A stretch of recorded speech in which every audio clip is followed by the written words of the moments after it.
Hey, what's up, and welcome to my corner of the internet. It's finally that time. It's finally time to expose myself and showcase what my top 10 favorite animes are. In past videos, I've also mentioned my criteria for a story that I can watch.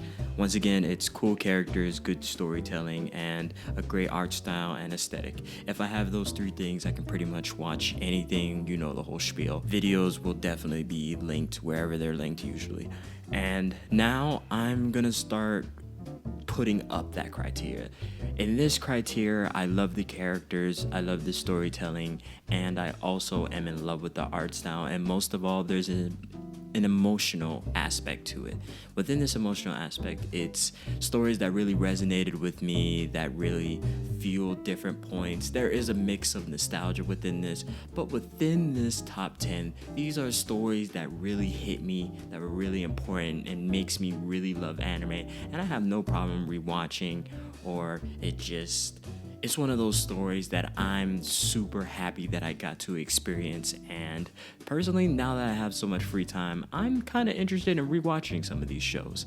But regardless, my top 10 is something very important to me, and it's always changing, and it's also different from my top 10 favorite manga.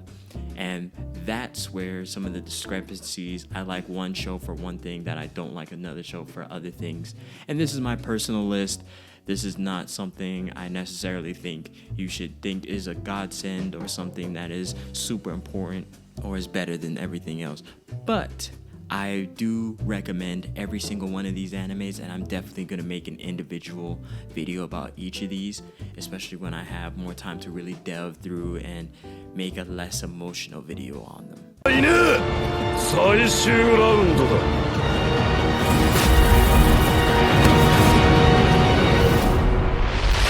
So right now at number 10, just a week ago, it was JoJo's Bizarre Adventure. I talked about how I'm a fan and how it's now made it into my top 10. JoJo's made it into my top 10 because the aesthetic, the great storytelling, I'm so intrigued. I enjoy when an anime is just an anime, and I enjoy how magnificent this show is, and I can't believe I've waited so long to enjoy it. I enjoy every aspect of the fashion design, and it hits me to the core because I'm an artist myself. I create art, I do large-scale paintings, and I do canvas work and illustration, and I'm going to college for this.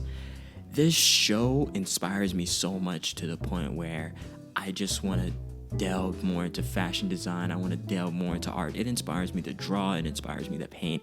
And this show just means so much to me, and I'm enjoying it. I'm enjoying the ride. I'm still on Diamond is Unbreakable, and I'm still getting past this part, and I'm so excited to see everything else. And Jolene's announcement, I'm stupid hyped for. So anyway, JoJo's at number 10.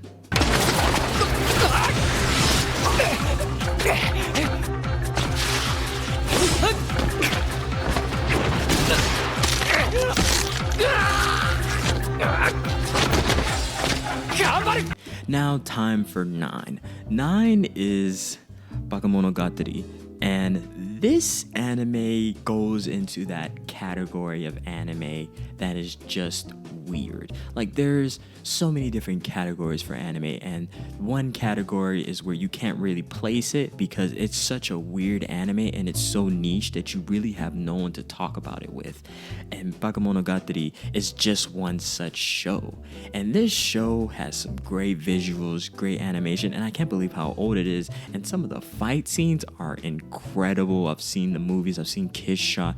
I'm so interested, and it sucks because this show is definitely Japan specific with a lot of its jokes because it plays around with the language, and some of its other jokes are definitely Japan specific, but I enjoy the weirdness. I really enjoy when an anime is self-aware that it's an anime, and you'll notice throughout this list, that's what I really enjoy. I enjoy shows just being shows, and some of the other stuff is sprinkled in, but most of all, you can tell the show was made with love and enjoyment, and this show really sparked my interest and love for anime, and this show means so much to me because I would just watch and watch and watch, and I loved it. I watched it as like a teenager, and to this day, I'm still trying to figure out which order I should watch all of this in.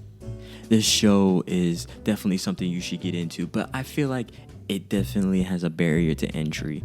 this show, I'm gonna make a more in-depth video on it and really get towards why I enjoy this show so much. Other than, well, I just love an anime being an anime, and this anime does what it does best. It's just being a good anime with a weird story, weird ideas, and a lot of perverted things throughout it that I really enjoyed as a kid.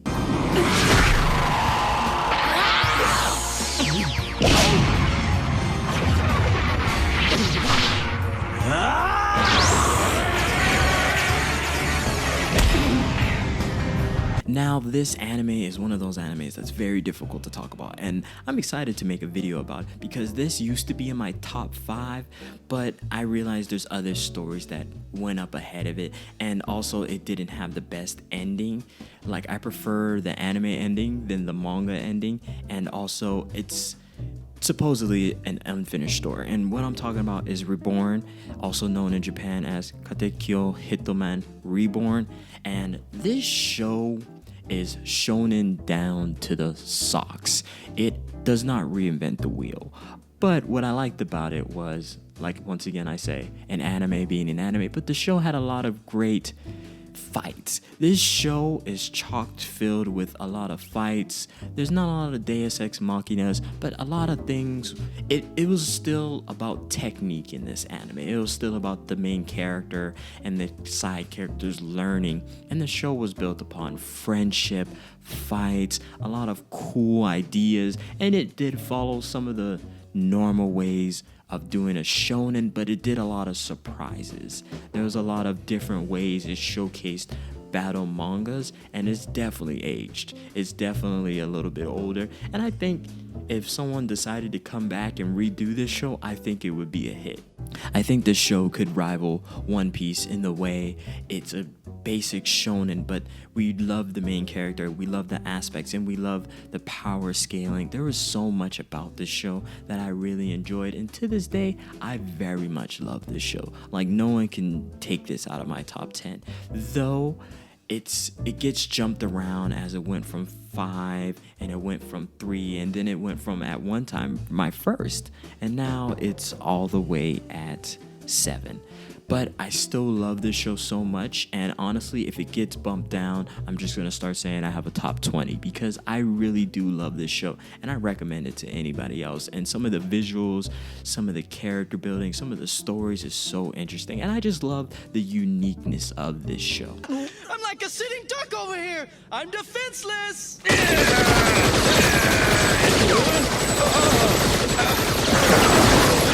Oh, shit! Now, stand real still. You wouldn't want this gun to go off, would you?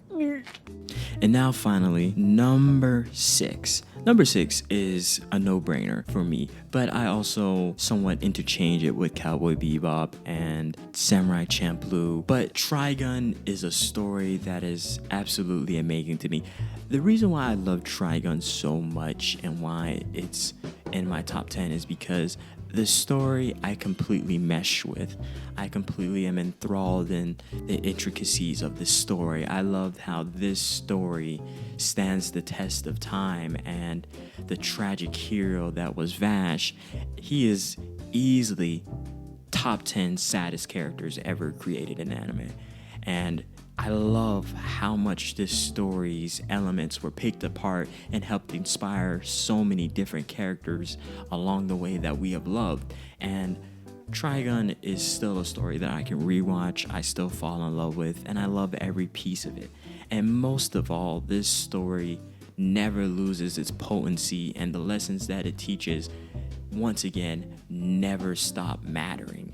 This story has been incredible for my development as a human being, and it taught me the power of anime.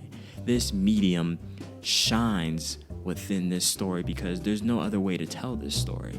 This story is impeccable, incredible, emotional, and philosophically, it's very like, I'm studying philosophy in my college, and some of these arguments have been played out in this show, and it's incredible to see some of the philosophical references and some of the key points that build apart this story. And honestly, I can't recommend Trigun enough.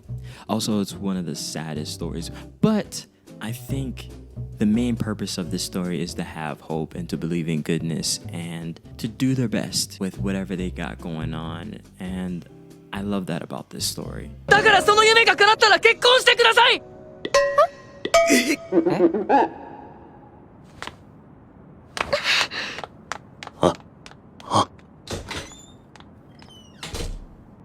何言ってんだよお前。 Is a story that honestly I prefer it over its more other popular works. Bakuman. I love this story and I can't believe how much I fell in love with this story because it's such a the premise of it seems very boring, but for some reason I enjoyed how it showcased the growth of a kid desiring to be a mangaka and how he become that, how he dealt with the perils of real life, growing, chasing dreams, having mishaps. The story is filled with so much incredible moments and I love the growth. I love the natural progression. I actually prefer this story over Death Note because this came from the creators of Death Note. This story is one of my favorites because of how emotional and it showcased hard work. It showcased the path of becoming what you want to become and the pitfalls. It tackles so many different things within the creative field, within the field of chasing your dreams. And I think this story is criminally underrated. This story is one of those stories that you see pieces of life in and you enjoy so much about it. And Bakuman is a story I feel like a lot of people should watch and see the incredibleness of the medium that we love and see how it's made, see how people build the story and see how much love comes from following your dreams and doing everything you can to achieve it. And I love this story to no end. Like, this is one of those stories that I want people to read. Like, this is definitely on my list of introductory series that people should watch if they want to get into anime. Regardless of that, this is now the latter half of my top 10 and next week is going to be the next video of the other half, and boy, I might, get some flack for my top 5. But regardless, I hope you're interested in some of the animes that I showcased. And if you have any conversation or you want to argue or even you want to talk about some of my top 10, I don't mind. It's totally cool. Regardless, please like, comment, and subscribe, and have a great day.